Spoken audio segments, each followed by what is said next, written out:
Rob Manfred has some ideas. Victor Robles has no brain. And is Zach Wheeler done for the season? All that and more on this episode of Closers.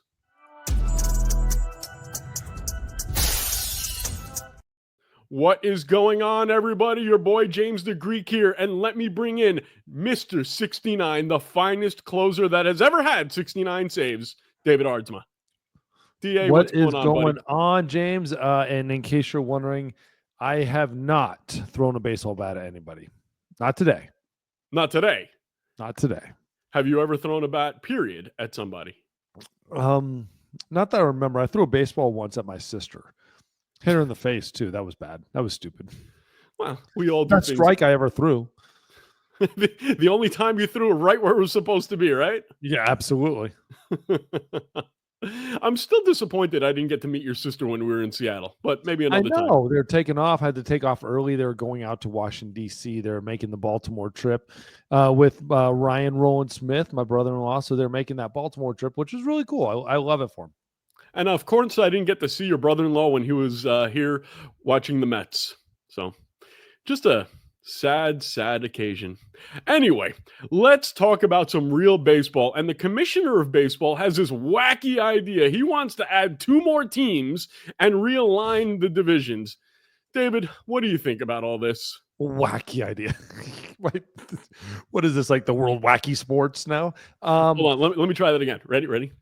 Coming at you right here, the wacky world of sports with Rob Manfred, and he wants to change baseball. Wacky David Ards ideas. would tell us all about it.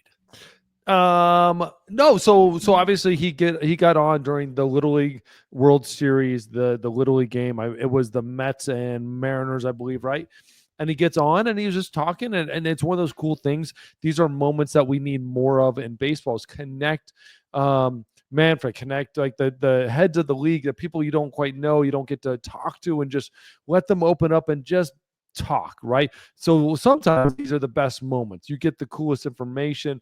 This is where we saw Adam Silver talking about the changes they might be doing in the NBA and stuff with the three-point line and stuff like that. So it's kind of cool. I always like these moments because it's off the cusp, but obviously they've been talking about it a lot because there's nothing that comes out of their mouths that has not at least been talked about or planned behind the scenes. So the things he hit us with, the 2 big things that were the most pertinent, the most important things, were realignment of divisions, and with that, expansion. He did not get into details outside the fact he did not get into details on the expansion side, but outside of the fact of like with the realignment, he was talking about geographical realignment was the exact terms he was using, which I don't think anybody can look at it in any other way besides an East and a West, and trying to figure out how the West Coast teams, because he was talking about traveling and how many miles that takes and how long it is for all those some of these players to travel, like a West Coast and East Coast, and a more aligned West and East. So let me just get this straight. Rob Manfred, one of the main reasons he wants to do realignment is because the multimillionaires who have to travel are worried it's taking too long because their butts are getting sore on those beautiful private jets that they take from city to city. That's the big reason we want to realign, right? One, it's not private jets. But no, I think it was the idea of understanding how people recover from injuries, recover from stuff, and how it's not necessarily, you don't need to be traveling as much as they can. I think that's what he was trying to get to, is there's no point to have to travel as much as you are when you can travel less if you just realigned. What it really comes down to, let's cut through all the BS. What it really comes down to is expansion, Major League Baseball getting those couple $2 billion for each expansion team, the fees to come into the league and be a part of this, to be a part of the ownership group in Major League Baseball. That then would shake up the league, and you kind of have to figure out alignment at that point. Okay, so right? The 2 cities that they were talking about adding teams to were Nashville and Portland. Nashville, no. Awesome. I think Nashville is one. Not really Portland as much. Salt Lake City more. Okay. And Charlotte. Nashville, Charlotte, Portland, a little conversations, and Salt Lake City. Those are the Possibly four teams that are actually the real in the running. and possibly Montreal. Possibly. Possibly. Okay, so Nashville, I'm all for it. One of the best up and coming cities in the country. I'm all for Nashville getting a team. Okay, totally cool. Have you ever been to Nashville? No, I haven't, but I've heard wonderful God, you're things. missing out, dude. You are missing out. Okay, well, that's our next trip, maybe in 2028. But okay, so Nashville, I have no problem with. Portland, Salt Lake City, Montreal. I don't know if they're big enough, but here's the problem that I have already. Before we talk about expansion, we have two teams in Florida that are doing absolute dick when it comes to a fan base, when it comes to getting. Well, we know Tampa Bay is having problems getting a new stadium. We know that they're going to get sold. So why not just move a team from Tampa Bay? And you said it yourself, it's all about getting that $2 billion. But if you have a team that's not doing a goddamn thing in Tampa, move them somewhere like Nashville. Same thing with Miami. Miami's a great team when they're winning once in a while, but they're never winning because they sell off all their pieces as soon as they get them. So why do we need to get two more teams when we have two in the South that aren't doing shit? Explain that to me, David. Well, there's a couple things, right? Obviously, Oakland moved. The A's moved out of Oakland. They're in Sacramento right now. The building of the stadium is moving forward in Las Vegas. Again, I don't believe this until we actually see a team playing in Las Vegas. I want it to happen. I think it will happen, but I'm always going to kind of hold my breath until that actually does occur, right? Because Las Vegas does deserve it. Does deserve a team. It's too easy of a team for it. Too many people in and out. The ballpark would be it would be perfect for visiting teams. That's really what it is. Absolutely perfect and ideal for visiting teams, as ideal as a New York, an LA, a Chicago, wherever. Visiting people want to come to Las Vegas, watch their team play, and you will get fans. So that's out of the way. And then you're going to talk about Florida teams. They are brutal. It is bad. It is tough environments to play. There's nobody there. Miami has never been to a game that there is any reasonable crowd at any single point in time. Tampa, even when the crowd is there, it's still quiet. And I was there with the Red Sox, and it was basically all Red Sox fans. I was there with the White Sox, and there was nobody there. I don't remember who else I was there with. I think I was with a couple other teams. But it's just brutal. It is a bad spot. That team's getting sold. Hopefully that team then builds something. They need to figure that out. They need to get that baseball going. I don't know if baseball will ever work in Florida. I don't know. I have a consistent concern about baseball in places where baseball is constant. It's always there. There's baseball 24/7 in Florida. So it's almost like it's too much baseball. So you don't need to have a major league team because you already have baseball everywhere you turn. There's always baseball. There's always a game. So why spend the money to go to Major League Baseball when you have so many colleges everywhere? You got minor leagues constantly. You got all this amateur stuff nonstop. So, and you have a lot of other choices to do entertainment. I don't know if Florida will ever work in baseball. You're never going to move the Marlins, at least not in any recent time, because that stadium's too new in a perfect spot. You still got to figure that whole thing out. Tampa, on the other hand, yes, I am behind moving Tampa. I'm okay with that at this point. I'm okay with them moving to Nashville. Nashville is my number one ballpark place to go in Puerto Rico and everything about it. There's so much to go for it. It just a lot of the players talked about the travel and how difficult that was. If you move to a realignment, and you had a Southern division, that would make it really easy for a lot of these teams. That'd be very, very easy. If you move to the Braves, the Marlins, the Rays, and a team in Puerto Rico, that makes sense, right? That brings those teams to that region, and you save a lot on the travel. But there are obviously issues there, and there's other issues about living in San Juan is where they would be. And Mexico City, there's so many issues. I don't know if they'd ever go down that road, even though the population and they just love baseball.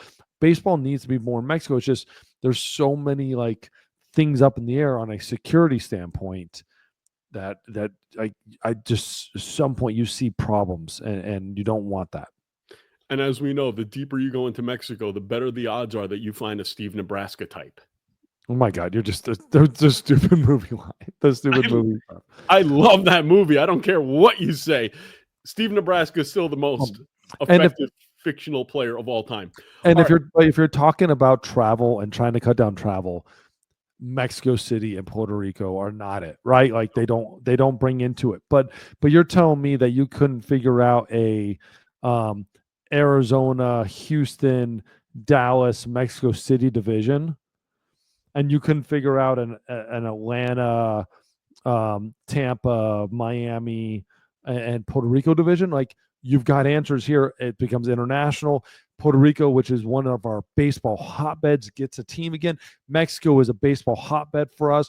They get a team. And I'm sorry, but like if Mexico has a team, that immediately, honestly, probably becomes one of the most valuable teams in all of sports. You own a country. I don't think people understand, like Toronto Blue Jays, they own a country that doesn't even like crazy about baseball. Yeah. Mexico's crazy about baseball. They would become one of the most valuable sports franchises in the entire world. I want to talk more about realignment because I think it's a topic that we can dive really deep into. I'm looking at a map right now, and there's some people who made some guesses based on what Manfred said, and they're assuming that Portland and Nashville would be the teams that would get added. So when they're talking about realignment, whoever did that needs to wake the hell up. I'm sorry. Like Portland, just scratch it off. Don't even consider Portland. Okay, well, I'm just telling you, Salt Lake City or Charlotte. That's it. Like Nashville's a shoe in if there is. It's Salt Lake City and Charlotte, Puerto Rico. Or sorry, like Portland. Sorry, thank you, but no thank you. For the purposes of our conversation, though, let's assume that Portland and Nashville are the two teams. So they started off with an Eastern Division, an Eastern Conference, and a Western Conference, so say goodbye to American League and National League. That's basically was gone the minute that the DH went away. You can call it what you want, but there's no such division between the two conferences anymore. They're the same thing. So for all of you purists, American League, National League, going to be gone. You can name it what you want, but it's not going to be the way that you knew. One of the proposals was seeing a Northeastern division with the Red Sox, the Mets, the Yankees, and the Phillies. Okay, so if you do it that way, and then the other division in that Northeast would be Washington, Baltimore, Pittsburgh, and the Cubs.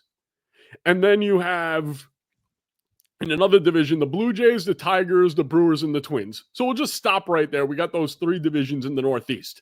David, I'm looking, when you hear those divisions that I just mentioned, was there anything that came to your mind immediately? Well, I've seen a million of these maps. I've seen every single map of these things possible. The problem is like we're totally speculating on what cities, so it completely changes. Like we can talk about the whole Portland thing. Like it's not going to happen. Salt Lake City is much more realistic, which wouldn't change anything with the map. Like it wouldn't change a single thing. So if it's Salt Lake City or Portland, that doesn't change anything. Nashville or Charlotte don't change anything either if it's one or the other. But Salt Lake City or Portland or Charlotte do change massively. That does change everything. That changes the entire lineup of everything we're talking about. A couple things that the realignment. So one of the biggest problems with realignment, and this is something that I haven't heard anybody talk about yet. The reason baseball exists is regional broadcast, regional fan base, getting fans in the stadium. The NFL will survive if a fan enters that stadium or not. They're fine. TV deal, done. Made money. They're good no matter what. People don't realize that. No matter what, if you enter that stadium or not, that money is just extra. That's on top of the cake. It's the cherry. It's great. It's the cherry. It's beautiful. Baseball and hockey have to have fans. Basketball, not as much. Baseball's built their entire economics around that because that forces every team to have to invest in the team, to create a product, to get sponsorships. So the NBA can all sit back. NFL can sit back and not do anything. Baseball and the NHL have to do stuff. I like that actual better. It might slow your growth, but I like it better because it creates a connection with your team a lot more than the other fan bases do. But with that, this is a long way to get to this. The Los Angeles Dodgers and Angels, the Yankees and the Mets, the Cubs and the White Sox, why it works is because they're not playing each other all the time. And both of those teams have different teams coming to them to play. So the Cubs are seeing Milwaukee, St. Louis, Cincinnati, the Cardinals every single, couple weeks. And the White Sox are seeing Detroit, Cleveland, Minnesota, and where am I dying here? Kansas City. So you're getting different fan bases coming and going. The same thing with the Mets. You're getting the NL East and the AL East. So you're constantly seeing different teams, and you're seeing the NL teams come through. This is obviously before we have the schedules the way they are now, and everybody's playing everybody. But you had to go to a Mets game to see the Dodgers, to see the Giants, to see the Cubs. And you had to go to a Yankees game to see the Mariners or the Rangers or the Angels, right? So you had to go to the different fields. But when you're seeing, you're going to see in one city always the same teams coming in and playing. There is going to be a fan exhaustion of these teams. You see it when you play interdivision team, like when the Mariners and were playing the Rangers, nobody came to the game. Mariners were playing the Angels, nobody came to the game. But when the Mariners played a team they don't play that much, more fans come. Because why do I want to see the Rangers like one night when I can see them 3 different times throughout the year? Yeah. But I can only see the White Sox once, or and I say the White Sox, they used to be good, but I can only see the Rays once. I can only see the Yankees one time. I have to go to that because I'm a Yankees fan. But if I'm a Rangers fan, I don't have to go this one night. I can go that night, or I can go that night. So end up you're lowering the fan base. So if you're in New York and you're getting the Mets and the Yankees, and what were the other 2 teams? The Phillies and the Red Sox.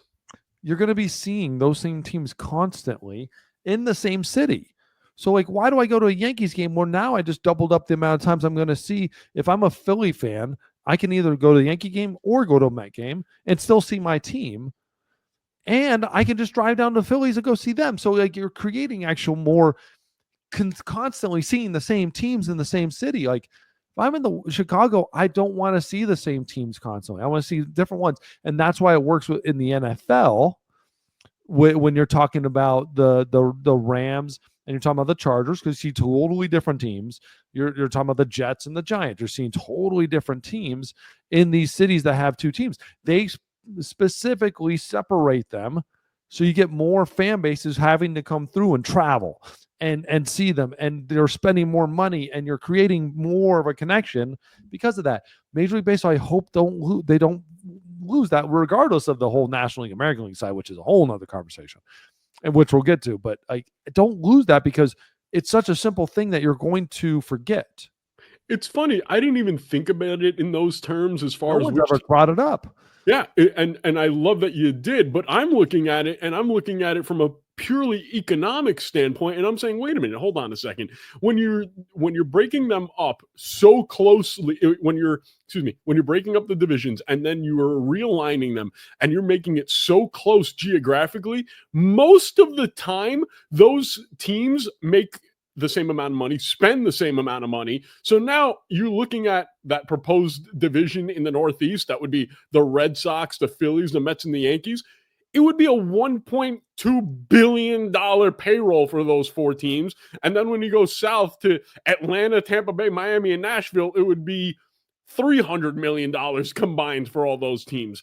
That's not fair. If you're a team like the Mets, that now I've got to play the cream of the crop more often than anybody else, and Atlanta's going to win the division by default for 20 straight years because they're the only ones spending any money, I have a problem with that.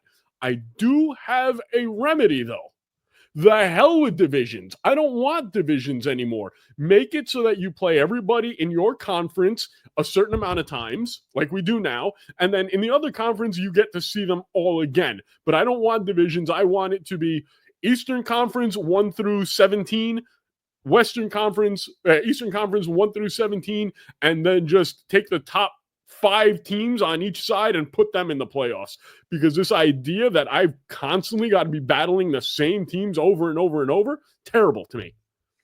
Yeah, I think now when you do that, the one thing you're going to get is when teams that are on the bottom are never going to spend.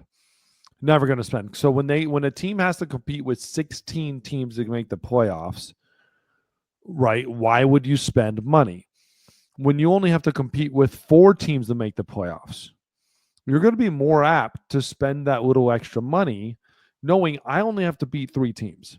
Okay, I only have to make the playoffs. I only have to beat 3 teams. Like, I don't have to be the fastest.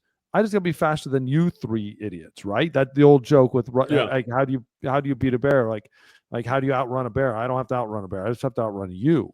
Yeah. Like that's good. So like when you get down the south and you get the Rays and you get the Marlins and the Braves and whatever that team ends up being, if it's Nashville or let's say we just throw full realignment up right now and it's like Washington, whatever that is.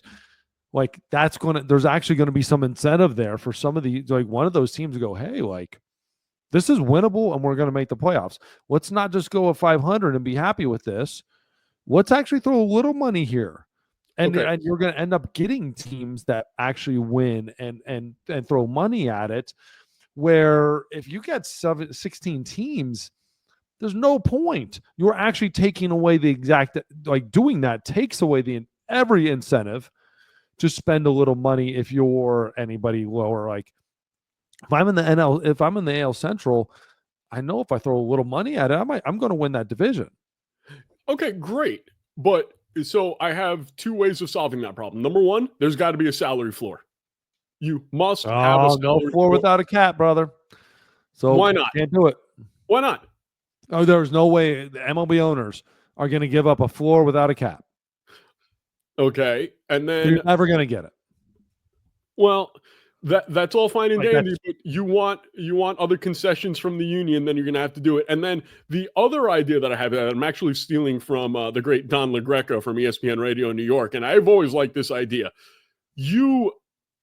If you are the best team not to make the playoffs, you get the first overall pick in the draft. I don't want people tanking and not spending money and then getting rewarded for it. So I say the team that comes in dead last in the standings, they get the worst pick in the draft. I'm not saying that the second worst is going to get the second worst pick in the draft, but there's got to be something for the team. If you are the worst because you are not spending money, you get the worst pick in the draft. I don't say worst pick in the draft. I don't agree with that, but I like the concept. So what I would say is you have a top upper tier of players, that teams that make the playoffs, they do it normally. You seed it by, if you win the World Series, you're 32, assuming we're realigning and all that stuff and adding teams. You're 32, go down to whatever that number ends up being. If you're talking like, what are we at? Are we on 6 on both sides right now? We're at 6 on both sides right now. So you're talking about 12 teams making the playoffs. So you're talking about the top 12 and then the other 20. So those top 12, you line it up by best to worst and just figure that out by record with the bottom couple that get like pick like 21 and 22. And then what you do is the worst team in the league gets 20. And then the best of the worst, right? The teams that don't make the playoffs. Yeah, I do like that. And I'm totally fine with that. I actually I'm kind of in that boat. Like, I dig it. And so that puts you at a point of like, you can't just lose and be horrible. But in a game that's regional, in a game that is with the money is how it is in baseball, the reason the Rays are even competitive, and some of these, like the Tigers, the reason the Tigers are competitive, the reason these teams are competitive is because they were getting first picks, because they were drafting well. And I think Major League Baseball doesn't get enough credit and the union doesn't get enough credit for forcing these teams to create great player development systems, great scouting systems, great player development that does take high picks and develops them and gets them up. Like, for all the crap we want to give the Orioles for this year, Mhm. They've done an incredible job of taking high round draft picks and making them major league quality players.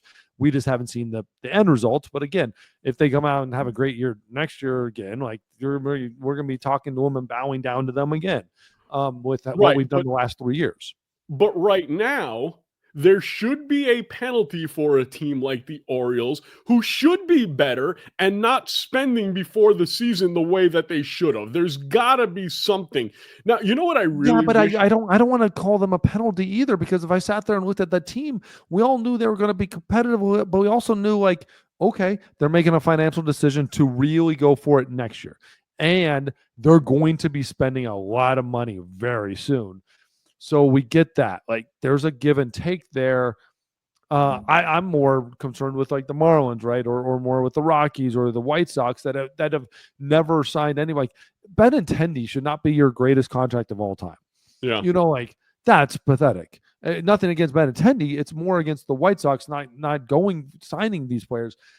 But I know what you're saying, and I agree with you there. You know what I really wish there was, and this is the last thing we're going to say about realignment, and I want to know if you can think of any way that this is feasible. My favorite thing in sports in the whole world is relegation in English Premier League. Can we figure out a way like, hey, Tampa Bay, not even Tampa Bay, who's the worst? Miami, you're the worst team in baseball this year. Guess what? Now you have to play against AAA play. You're in the AAA for 1 year.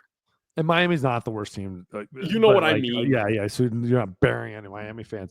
I get it. I like it. It's the way the system's built. Never.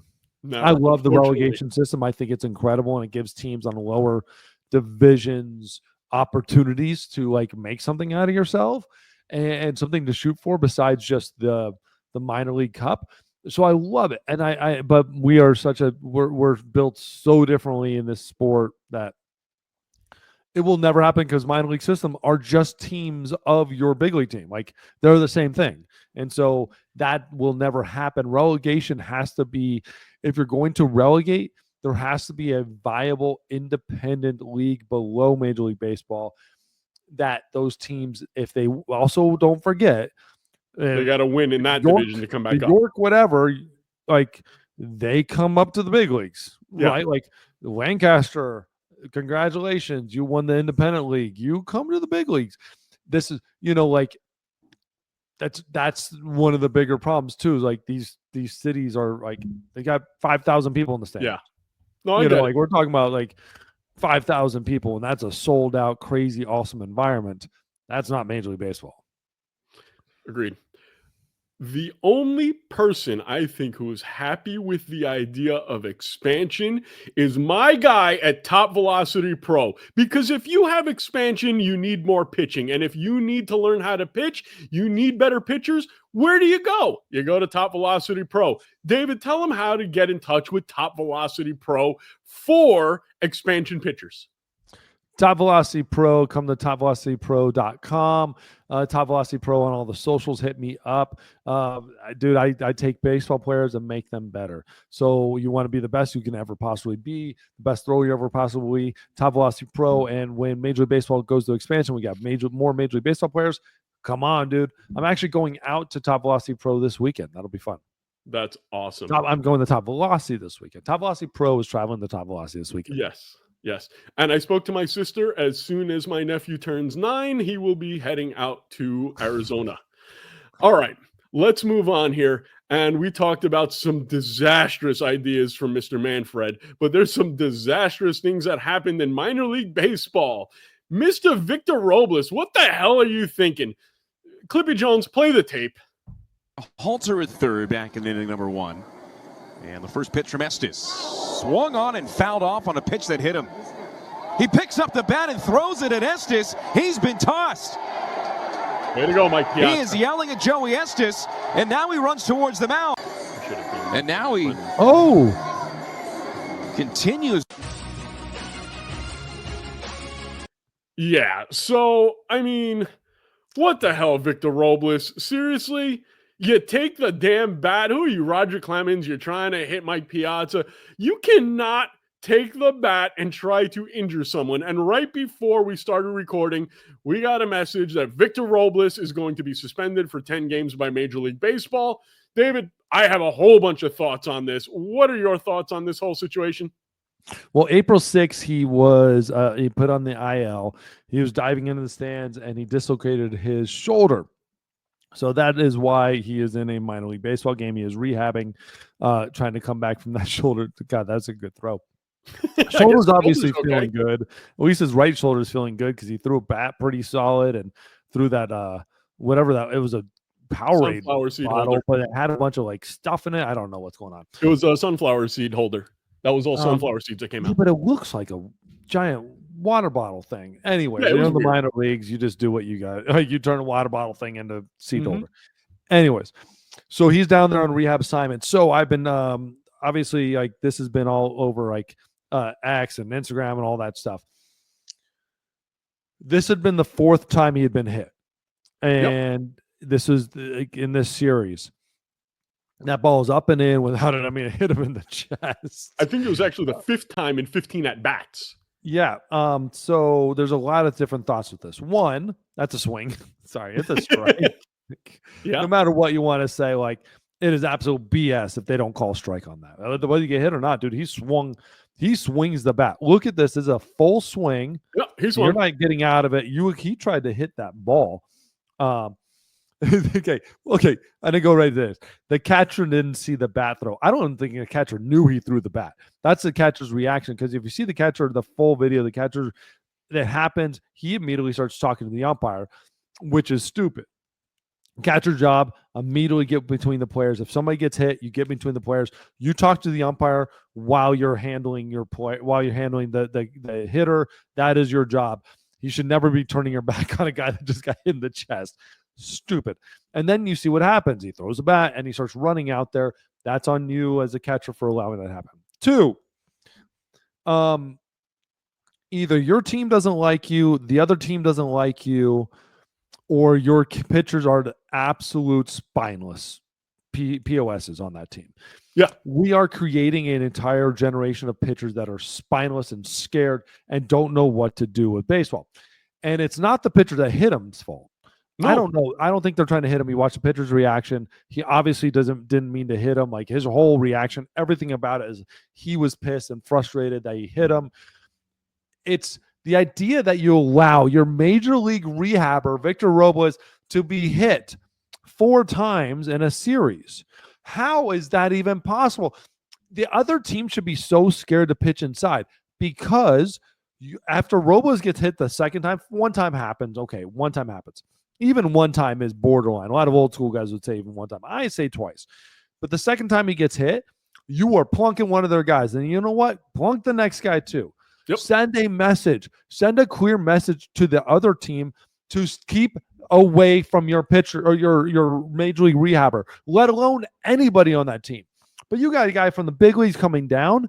You have to send a message across the entire ship of the other team and say, do not pitch inside. Do not come close to pitching inside, or we will have penalty. Like we will come get your ass. And they're not. These guys are so scared. It's like the Yankees when they're stealing signs, the Red Sox when they're stealing signs, and nobody's going down in the batter's box. Why? What did we change as Major League Baseball? Is it the umpires that changed it? Is it Major League Baseball itself that changed and became so goddamn soft? Well, hit somebody and let them know to stay away from my guys. It's because Major League Baseball has changed the rules or has told the umpires, we have a zero tolerance policy for everything. You come close dude, if I'm a pitching coach, my whole staff is getting thrown out. Yeah. Because a moment like this is the problem. Is like he should never be throwing a bat at a pitcher. Well, we haven't even gotten to that part. Yes. But it should have been solved. He is so pissed about it. But when he should be pissed, he should be throwing the bat at his own team. Should be throwing it at his dugout he should be going to wherever the starting pitchers are and chucking the bat at at them because you have to protect your teammates. That is the number one job of any teammate, protect your teammates. And I've never been in a major league clubhouse, but I know that is the number one freaking rule. Do you think there's any chance that when Robles went down for his rehab assignment, he didn't do anything nice for the team? He didn't buy them dinner. He didn't anything. Because I know whenever you are a major leaguer and you go down into the minors for a rehab assignment, typically you'll pick up dinner for the first. You think maybe they're just pissed at him for that, and that's why they let him get hit like 5 times? No, I think they're just pussies. Okay. So I'm just going to say it straight up. I think they're just scared little kids that don't know how to actually handle a situation. This happened. I saw it coming years ago when I was in the minors, and I am not a guy that's out there. Do not headhunt. Don't hit guys like just to hit guys.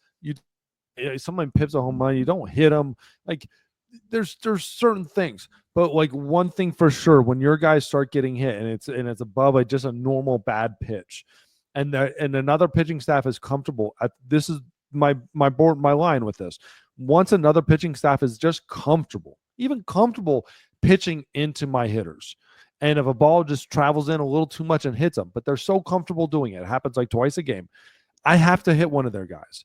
I have to send a message that this is not, you don't just get comfortable hitting my players, let alone a major league rehab guy. But these guys are so scared. Their only concern with is getting to the big leagues. It's not being a ball player. Yep. And I one of my favorite stories all time is Greg Maddux. Greg Maddux was in the Cubs. He was making his like third start in the big leagues, and he's out there, and they told him, you have to get the win this game or we're sending you to the minor leagues.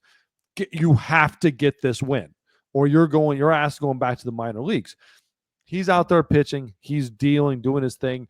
And I don't remember who it was. I don't remember the whole story. Someone gets hit and they get hit like again or something like that. Like you have to hit a guy. One of those moments, you have to hit a guy. They told him, don't do it, man. Like you're going to, like the other player said, you don't do it. And he said, no, screw that. He goes, I don't care. He ends up hitting a guy, gets thrown out the game, and thrown out in the 4th inning, doesn't get the win. So he ends up getting sent down to the minor leagues because he actually stood up for a teammate. You know what happens? Like 2 weeks later, he ends up coming back to the big leagues, never went down again because he's a goddamn stud. But every guy on that team probably respected him for what he did. Changed everything, their outlook on him. And like you immediately, if you're on that team, you're like, get that guy back up here. Get him up here. Like I want to be in a locker room with that guy. I want him on my team. I want the same jersey as that guy. That's a ball player. And we've lost that because I think rule changes, Major League Baseball is coming down on these guys. The umpires are so strict with all this stuff. And we've also lost the presence of veterans that were allowed to police the game without Major League Baseball or the umpires having to get involved. We've lost that. I had to learn it my rookie year. My real rookie year, I had to learn it very quickly. It took me a couple batters before I realized, like, hey, like this is serious business, and I never forgot it. And I never, ever, ever forgot it. And I played for 14 years. And I tried to bestow that upon other people, and I got a lot of pushback from younger players saying, no, I'm wrong. Then that changed in Major League Baseball. All those players became the veteran players, and like they were teaching other players, don't hit them, don't do this, don't do that. It's a sad state of affairs. Do you want to make some money, David? I just had a brilliant idea. We can ghostwrite a book with Pedro called How to Be a Man on the Mound. Because if there's anybody who knows how to do it, it's freaking Pedro. And everybody knows the story. And if they don't, I'll say it really quickly. He was pitching against the Yankees one time. Kevin Millar got hit, and Pedro walks right up to him and says, who's it going to be? And it wasn't like, oh, should I hit him? No. Who's it going to be? And what did he do? He threw 2 fastballs in on the hands, and Alfonso Soriano and Derek Jeter ended up in the same hospital with broken hands. You don't hit my guy, or I'm going to freaking hit you. You don't get to do it for free. That's the thing about it. And you know what? In Major League Baseball, the way we talk about it, if my guy gets hit, my superstar gets hit, your superstar is going to get hit. Sorry. But then it's over. It's done. But then the pitching staffs have to change how they pitch, knowing that. And here's the thing: is like I know all Red Sox, Yankee fans, whatever. That rivalry is amazing, and Pedro is one of the very best at it. Roger was great too. Nolan was amazing at it. You look at like these great pitchers like Bob Gibson. Holy crap! The stories about him. And Nolan would send a rookie to the ground just because he thought you looked a little too good or you're a good player. He'd send you to the ground and just say, hey, like, you bunt on Nolan Ryan, he is going to put you on the ground the next bat. And that's that mentality. But what he learned was too, and one of the coolest stories is when somebody still next time up bunts again. That's then they earn their respect, saying, hey, all right, like I'm not going to be able to scare this guy. I got to actually just beat him. And that earns players respect is when they go out there and just don't hide behind their tail and between their legs and run away, is when they actually man up and say, this is my game. You don't have to like it, but I'm going to do it. All right, going full circle though, 10-game suspension for Robles. Was it enough? Was it too much? You give me your thoughts on that. We didn't even get to this. Threw the goddamn bat at the pitcher.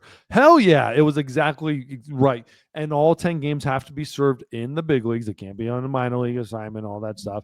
100%. But you know what it's going to do? Is Major League Mariners are just going to call him up as soon as possible. And so he serves those 10 games and just get it over with. But yeah, you have to. It's a 10-game suspension. I completely agree. That outburst, you can't do that. I would have given him more, tell you the truth. What does he have to do? Like if he threw the bat and hit the guy in the head and knocked him out, is that worth another 20? Like if you're going to take something that could be a deadly weapon and throw it in somebody else's direction, if you miss, you shouldn't get less. I would have given him at least 30 games for this. I'd say if you miss, you still get less. It's still the context of it. You still get the 10 because you made the effort.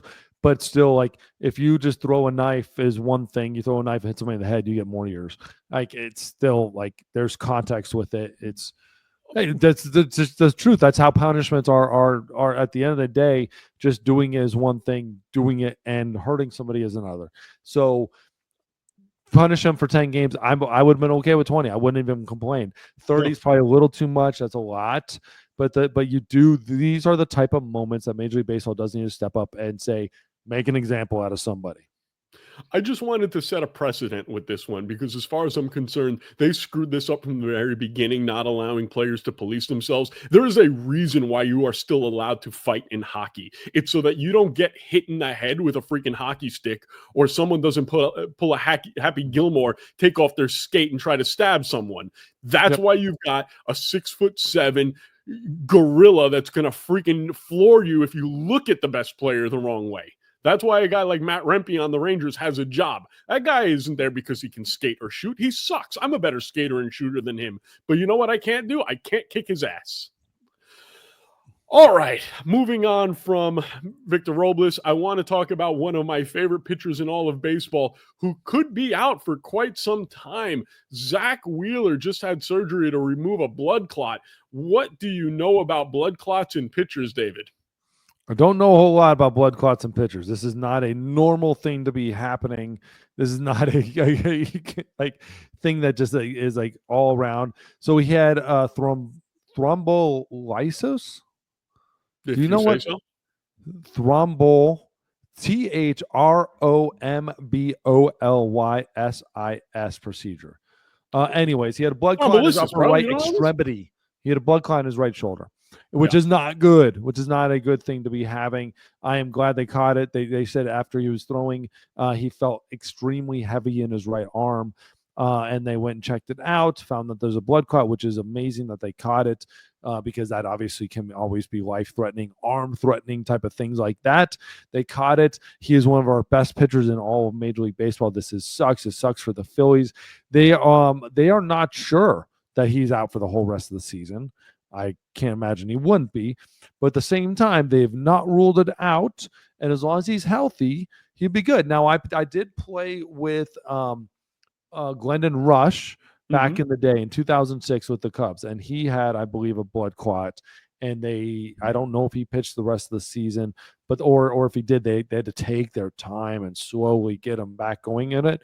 I don't know where Major League Baseball is on this type of thing, it's a little different because I believe that was somewhere more of his heart.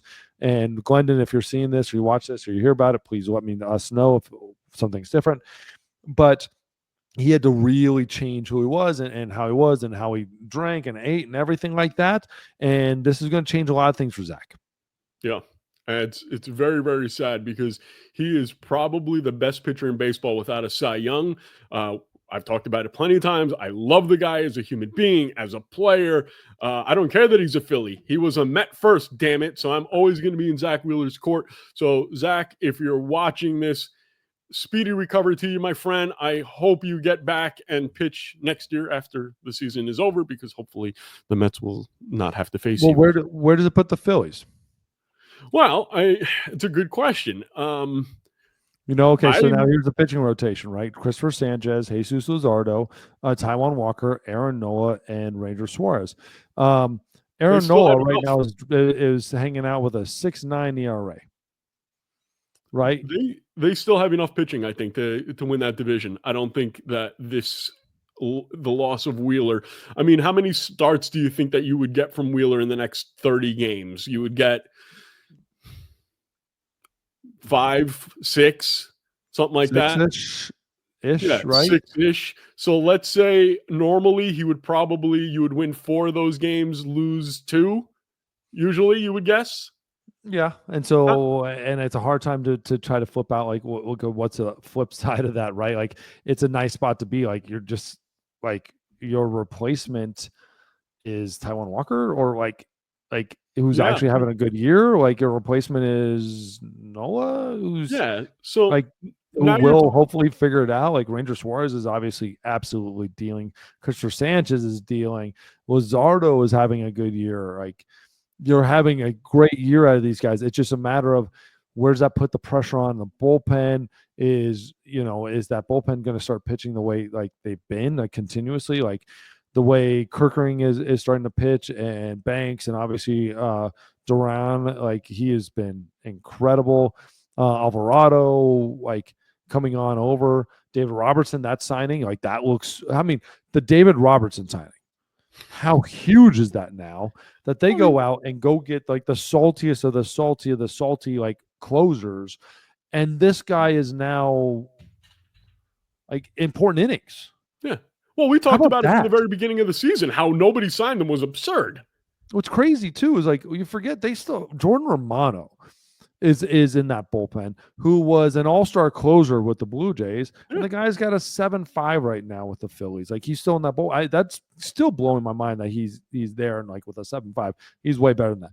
But like this bullpen, and not only like they were good, and now they're pitching great because like they've got bona fide dudes. Like they've done the right things. Like Duran, that's an incredible move. I felt like they needed probably one more reliever, but what they got was more relievers in the idea that the other guys have stepped up and pitched incredible innings and incredible games. They've gotten guys that basically they got 3 relievers from one because Duran took those important innings away from other guys that allowed other guys like an Alvarado to get more in a comfortable role. He doesn't have to be at the end of the ball games. We've seen where that's gone. We saw it with the Phillies. It wasn't good. And they're like Kerkering, all right, relax and just be yourself in the 6th or 7th inning, in the 8th when we need you. David Robertson takes so much pressure off of guys because you're like, dude, like the worst comes to the worst. That salty bitch David's going to get it done, right? Because that guy is incredible. I'll never forget when I played with him. I was like, he was incredible in 2012 when I was there with the Yankees, and like, dude, this dude keeps going. He's an Energizer Bunny of major league relievers. And it's like he's never not good. Like, what the hell? How he wasn't signed is still blowing my mind. Like, think about that. He just sat out the whole year and just said, you know what? I'm going to go playoff run, World Series contender. Thank you very much. Yeah. And how much better is a guy like Orion Kerkering going to be just hanging out with David Robertson? Right, and being around that, and a Duran, and he's seeing the guys that have done it and been around forever. The thing that changed some of my career are being around these guys that were still young at the time, but had gotten that job done. When I came up with the Giants, we had so many guys on that team that had experience of being a closer. And so getting to watch them, I just wasn't up enough to really drink that in and soak that in. But then when I got to the Cubs, I'm getting it a little bit more. The only problem with the Cubs is we had like solid veteran relievers, but we didn't have like that closer that had been around a little while. I go to the White Sox and got Bobby Jenks, World Series champion closer, all-star, one of the best closers in history and for short periods of time, right? And then you go to the Red Sox and, Jonathan Papelbon, one of the best closers in history for his time. Like it was incredible. You look at Papelbon's numbers, they were incredible no matter what you think of Papelbon, right? And so I'm learning from these guys, when you're with the Giants is Rob Nen, and you're sitting there, and so you're seeing how these guys operate. Just Rob Nen wasn't pitching, and so I missed that part. And so the experience you learn from being around these guys changes you. And a Kirkering who came on the scene so hot and amazing, and then struggles his sophomore season, right? His real rookie year, but like sophomore season, if we want to call it that, and then is having a comeback year, and we're seeing the guy that we had originally saw again, and it has to be due to actually like getting to relax and less pressure on him in the bullpen. As we're recording right now, the New York Mets are 5.5 games behind the Philadelphia Phillies. Final thought on this, David Aardsma. Are the Phillies going to hold out and win that division with the loss of Zach Wheeler? Doubt. It sucks at losing Zach Wheeler. They're too good of a team all around.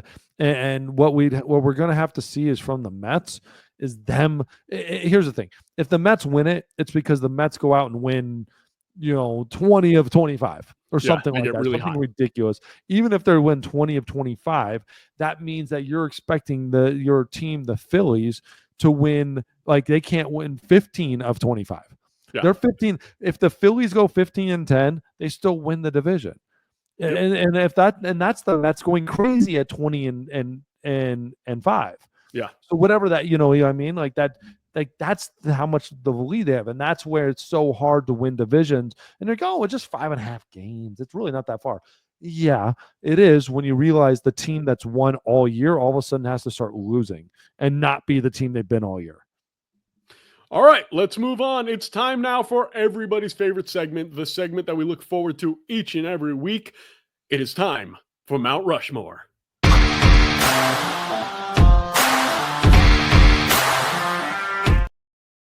And this week we are talking about the Texas Rangers. David, who is your first player on the Texas Rangers Mount Rushmore? And remember, everybody, with the Mount Rushmore, if we've picked somebody for another Mount Rushmore, they cannot be in this Mount Rushmore. Like you only get to be in one. It kind of got interesting with the Mariners and stuff like that. Or with some teams, like there's been conversation like, hey, why not this guy? Why not that guy? Well, because we put rules on this, because we're a goddamn society based on rules. Very first one, I think it is a pretty easy one. Yes, the dude had been around a little bit, having some of the greatest moments in other franchise histories, but without a doubt, his almost entire career for the Texas Rangers, Ivan Pudge Rodriguez.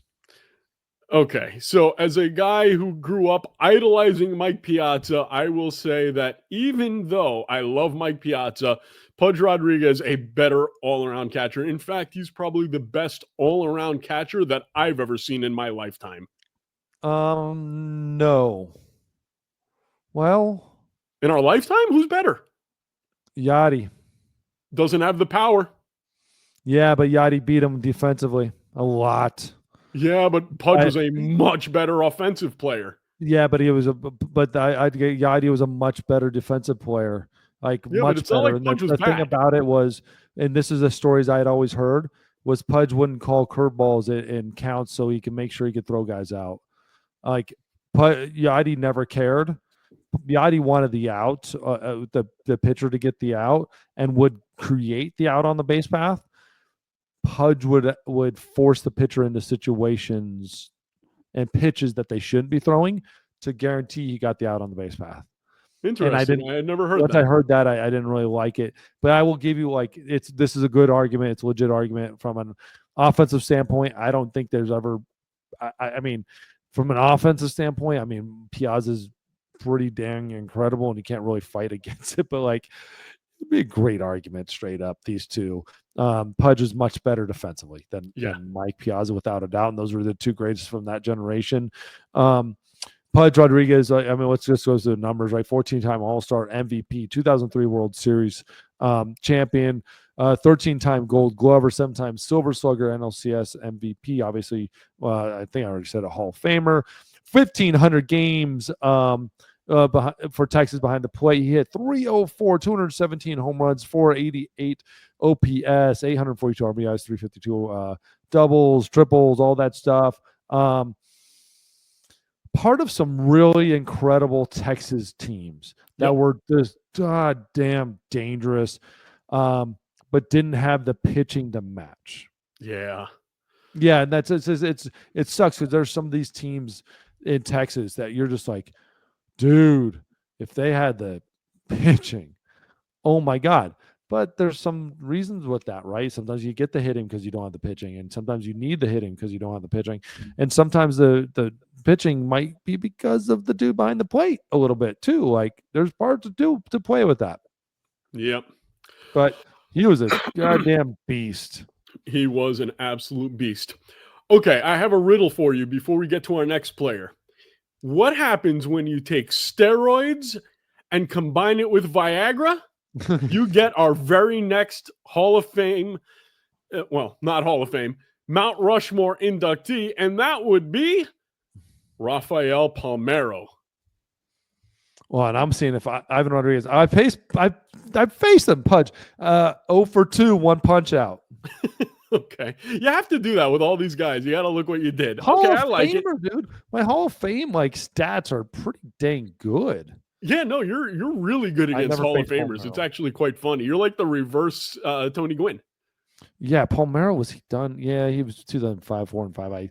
I wouldn't have played him. Yeah, it's crazy. Like, I was really good against Hall of Famers. Pudge Rodriguez, or sorry, we're going Rafael Palmeiro. The dude was so good, he won a Gold Glove when he didn't even play a base. This is not even a joke. The guy didn't even play first base, and he won a Gold Glove at first base. Yeah, 1 year with the Orioles. Like, he never, he only played 15 games or something at first base and won a goddamn Gold Glove. Because you know what? You know what's the number one thing to win a Gold Glove? You got to hit the goddamn baseball as far as you can, and that's what he did. And he did it with some of the very best of them. 569 home runs, dude. You forget about him so much because he sat in front of Congress and said, I didn't do all the steroids and all this stuff. And then he did. He only had 61 home runs less than freaking Junior, which is crazy. You kind of you forget about it. 2 separate 5-year stints with the Rangers. So 10 years total, hit 290, 519 OPS, 321 home runs with Texas, over 1,000 RBIs, 321 doubles, 2 All-Star games, Gold Glove, Silver Slugger. He drove over 100 runs 6 separate times. That's just as a Ranger. And when he went to Baltimore, he was incredible too. MVP 14, 19, 8, 16, 11, 6, 13, 18, 5, 14. He would be a Hall of Famer without a doubt if he wasn't connected with steroids. That's it. Yeah. He's a compiler, though. At no point did I ever look at Rafael Palmeiro as being the best at his position, best home run hitter, best anything. He was just a guy that continually did it, and he reminded me of another player of his era, and usually you're right in sync with me when I talk about these comps. When you think of Rafael Palmeiro and what he's done in baseball, who do you think I'm thinking of in a comparative way? Are you talking about a Fred McGriff? Yeah, I am talking about Fred McGriff. That's why I love you, Ards. That's exactly who he is. He is Fred McGriff. He was never the best at his position, but he was there long enough and did it and played at such a high level for so many years that they couldn't say no.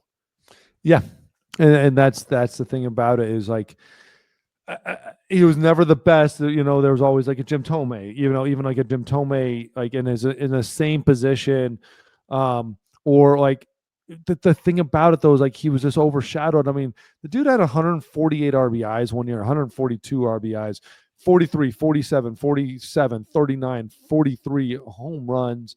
I mean, the dude hit 319, 322, 319, 307, 324. You know, like he had these years. It's just like every year though, like he was always there. And that's the thing, you kind of lose a little respect. Like you just like, would you take Rafael Palmeiro on your team? Hell yes.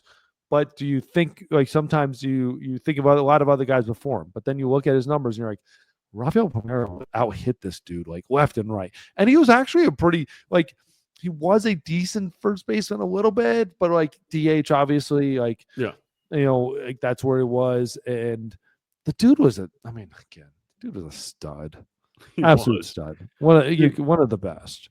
He was. That's why they gave him the Viagra endorsement, because he was good with his wood. All right, moving on. A guy who I never thought got the love and respect that he deserved. I don't know why, but Adrian Beltre, absolute beast. Yes, absolute beast. Played 8 seasons with the Texas Rangers. He played 21 seasons overall. This dude, I remember facing him in 2004 with the Dodgers, his MVP 2-year. Actually, I think I struck him out, or I got him out, and that was like a huge moment in my career to face the dude that's going to win the MVP and get him out. Like that was pretty damn cool. But after the Dodgers, went to Seattle, went to Boston for that 1 year, and like revitalized his whole career. And then with the Texas, and just kind of went off and became the thing about his time with Texas. He became the personality. He became the fun, the smile, the guy you messed with, but had a smile, like had an edgy smile, fun factor about it. Him and who was the shortstop with the Rangers and like their games they used to play? Rougned Odor? No. I'll figure it out. But the games they were playing was just so much fun. The dude was just one of the best defensive third basemen of all time. Did not by any means get enough credit for that. I think the Hall of Fame voters respected the hell out of it. He was a Hall of Famer because people loved him and he had great numbers. But like when you go up across the board, like some of the numbers aren't going to just blow your mind, but then you realize, dude, the guy had a 93 WAR. The guy had almost like a 286 average, 477 home runs. You don't remember like he had a one blowout year, but like you don't remember every year you're like, God, he wasn't the best in baseball every year. But Were you thinking about Elvis Andrus? Up there. And he had a lot of injuries. I mean, I remember one time with the Mariners, he took a ball off the ball, and he blew up his ball and had to like sit out however many games until it came down. And that was really funny to look at. Anyways, he batted 304 with Texas, 509, 100 like 200 home runs, 700 RBIs, 239 doubles, 3 Gold Gloves, 3 Silver Sluggers.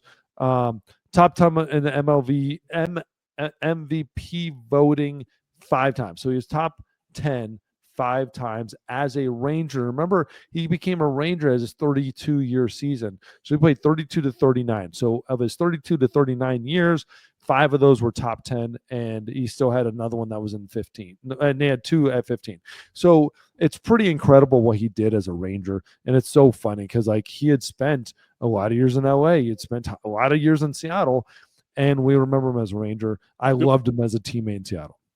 Are you talking about Elvis Andrus before? When you're Elvis Andrus. God, it was so fun. Awesome. All right. Last guy is the only reason why I know who holds the record for RBIs in a single season, and that's Juan Gonzalez, because I believe in 1998, he had an incredible amount of RBIs by the All-Star break. I think it was like 120. So I'm always going to remember that Hack Wilson has the most RBIs in a season because Juan Gonzalez was going after that record. He fell way short, but I did remember that about Juan Gonzalez. Tell me about Juan Gonzalez. Hack Wilson ended up had it like 200, didn't he? Yeah, it was 200 and something, a ridiculous number. I had 191.